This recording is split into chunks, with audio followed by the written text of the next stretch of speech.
जय श्री कृष्णा भक्तों, जय श्री राधे। भक्तों, अर्जुन महाभारत के मुख्य पात्र हैं। इंद्रदेव एवं कुंती के पुत्र थे वे और पांडवों में चौथे स्थान पर थे। महाराज पांडु इनके आध्यात्मिक पिता थे। कृष्ण और बलराम की बहन सुभद्रा, नाग कन्या उलूपी, पांचाल नरेश, द्रुपद की पुत्री द्रौपदी और मणिपुर नरेश की पुत्री चित्रांगदा इनकी पत्नियां थीं। इनके भाई क्रमशः कर्ण, युधिष्ठिर, भीमसेन, नकुल और सहदेव थे। इनके अन्य नाम पार्थ और धनंजय भी हैं। अक्सर भगवान कृष्ण इन्हें पार्थ के नाम से बुलाते थे। और इनका जन्म स्थल हस्तिनापुर के जंगलों में था और मुख्य शस्त्र थे धनुष बाण। इनके धनुष का नाम गांडीव था और इनका वंश चंद्रवंश था। इनके पिता इंद्रदेव और माता कुंती थी। भक्तों, अर्जुन सबसे अच्छे धनुर्धर और द्रोणाचार्य के सबसे प्रिय शिष्य थे। जीवन में अनेक अवसर पर उन्होंने अपने श्रेष्ठ धनुर्धारी होने का परिचय दिया। इन्होंने द्रौपदी को स्वयंवर में जीता था। कुरुक्षेत्र युद्ध में ये भी एक प्रमुख योद्धा थे। अर्जुन ने ही कुरुक्षेत्र में श्री कृष्ण से अनेकों प्रश्न किए जो गीता में वर्णित हैं। महाराज पांडु की 2 पत्नियां थीं, कुंती तथा माद्री। मुनि दुर्वासा के वरदान द्वारा धर्मराज, वायुदेव तथा इंद्र का आवाहन कर 3 पुत्र मांगे। इंद्र द्वारा अर्जुन का जन्म हुआ। द्रोणाचार्य को ऐसे योद्धाओं की आवश्यकता थी भक्तों, जो राजा द्रुपद से प्रतिशोध ले सके, क्योंकि एक बार राजा द्रुपद ने गुरु द्रोण की बहुत ज्यादा बेइज्जती की थी। छोटे से संदर्भ को सुनिए। राजा द्रुपद और गुरु द्रोणाचार्य एक ही आश्रम में बाल्यकाल में पढ़ते थे। राजा द्रुपद अमीर थे और गुरु द्रोण ब्राह्मण कुल से थे, तो वे गरीब थे।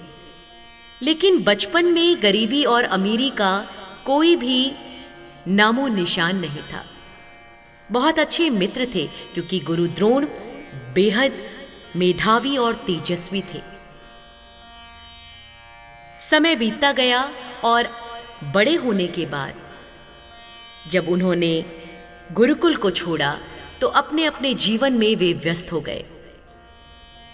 द्रुपद अपने राज्य को संभालने में लगे और गुरु द्रोण अपने जीवन में व्यस्त थे, अपने शिष्यों के साथ और अपने परिवार के साथ। गुरु द्रोण का पुत्र अश्वत्थामा था भक्तों, और अश्वत्थामा को एक बार बहुत तेज भूख लगी थी।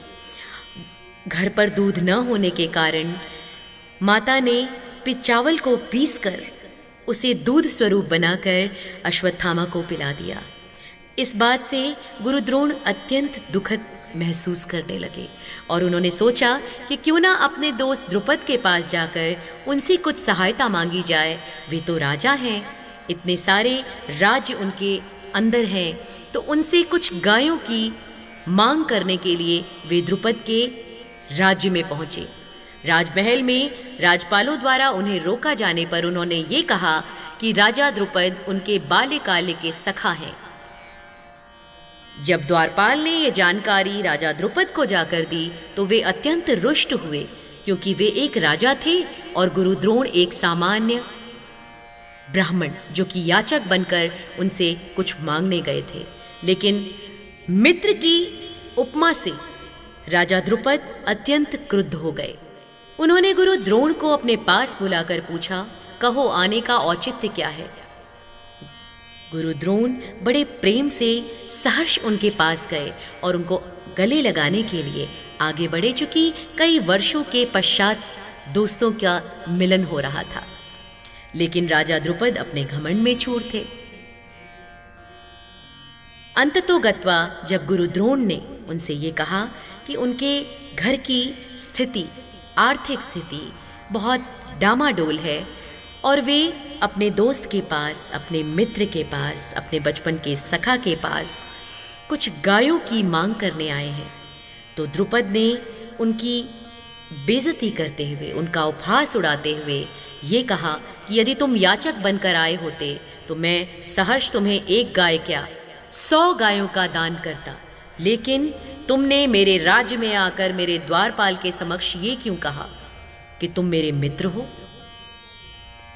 भक्तों, इस बात से गुरु द्रोण को बहुत आघात पहुंचा और उन्होंने इस बेइज्जती का बदला लेने के लिए, इस अपमान का बदला लेने के लिए इंतज़ार किया उस वक्त का, ताकि वे अपने किसी एक काबिल शिष्य को, जो कि सबसे अजेय हो, उसे तैयार करने की कोशिश की और इसी संदर्भ में उन्होंने अर्जुन को सबसे अच्छे और सबसे उत्कृष्ट धनुर्धर की उपाधि दी। तो भक्तों, जीवन में अनेक अवसर पर उन्होंने अपने श्रेष्ठ धनुर्धारी होने का परिचय दिया। किन्होंने? अर्जुन ने। इन्होंने द्रौपदी को स्वयंवर में भी जीता। कुरुक्षेत्र युद्ध में भी ये एक प्रमुख योद्धा थे और अर्जुन ने ही कुरुक्षेत्र में श्री कृष्ण के अनेकों प्रश्न किए जाने, जो गीता में वर्णित हैं, उनका कार्यभार संभाला। उन्होंने गोविंद से अनेक प्रश्न किए अपने मन की दुविधा को दूर करने के लिए। महाराज पांडु की 2 पत्नियां थी, कुंती और माद्री। मुनि दुर्वासा के वरदान द्वारा धर्मराज, वायुदेव तथा इंद्र का आवाहन कर इन्होंने 3 पुत्र मांगे थे। इंद्र द्वारा अर्जुन का जन्म हुआ और द्रोणाचार्यों को तो ऐसे योद्धाओं की ही आवश्यकता थी जो कि राजा द्रुपद से प्रतिशोध ले सके। इसी कारण वे हस्तिनापुर के 105 राजकुमारों को शिक्षा देने लगे, जिसमें से एक अर्जुन ही था जो कि विश्व का सर्वश्रेष्ठ धनुर्धर माना जाने लगा। भक्तों, बाल्यकाल में तो कौरव और पांडव एक साथ ही रहते थे, लेकिन छोटी मोटी युद्ध होती रहती थी। लेकिन पांडवों के विवाह के पश्चात जब द्यूत में पांडव अर्जुन सहित जब वे द्रौपदी को हार गए, तो दुर्योधन ने दुशासन की मदद से द्रौपदी के बाल खींचते हुए भरी सभा में उसकी बेइज्जती की, उसका अपमान किया, जिसके परिणाम स्वरूप महाभारत का युद्ध रचा गया। इस युद्ध से पहले पांडवों ने अज्ञातवास का 1 साल का समय बिताना था और इसी में अर्जुन बृहन्नला के रूप में मत्स्य नरेश के राज्य में पधारे। अर्जुन ने बृहन्नला बनकर विराट नगर पधारे और विराट नगर के राजा विराट की पुत्री उत्तरा को 1 साल तक नृत्य सिखाया। बृहन्नला का अर्थ श्रेष्ठ या महान बताया गया है। भक्तों, महाभारत में अर्जुन को 1 साल के लिए बृहन्नला का रूप लेना पड़ा था। ये समय था पांडवों के 12 वर्ष के वनवास और 1 वर्ष के अज्ञातवास का, जहां अगर कौरव उन्हें ढूंढ लेते तो उन्हें वापस वनवास के लिए 12 वर्षों के लिए जाना पड़ता। ये समय था तब तक का जब पांडव अपना सब कुछ हार चुके थे द्यूत में और उन्हें छुपकर 1 वर्ष के लिए रहना था। भक्तों, क्या आप जानते हैं कि अर्जुन का पुत्र कौन था? वब्रुवाहन महाभारत का एक पात्र है भक्तों। वह अर्जुन का एक पुत्र था जो चित्रवाहन की पुत्री मणिपुर की राजकुमारी चित्रांगदा से उत्पन्न हुआ था। जब अर्जुन अपने वनवास काल में मणिपुर गए थे, चित्रवाहन की मृत्यु के बाद वे मणिपुर के राजा बने। भक्तों, पौराणिक ग्रंथों के अनुसार अर्जुन पूर्व जन्म में नारायण के जुड़वा भाई नर थे। नर और नारायण ने दंभोदभा नामक असुर का वध करने के लिए पुनः जन्म लिया था। अर्जुन ने पांडव के रूप में और नारायण यानी भगवान कृष्ण ने अर्जुन के सारथी बनने के रूप में। तो ये थी संपूर्ण जानकारी अर्जुन से रिलेटेड। हम आशा करते हैं कि आप हमारी दी गई जानकारी से संतुष्ट होंगे। जय श्री कृष्ण।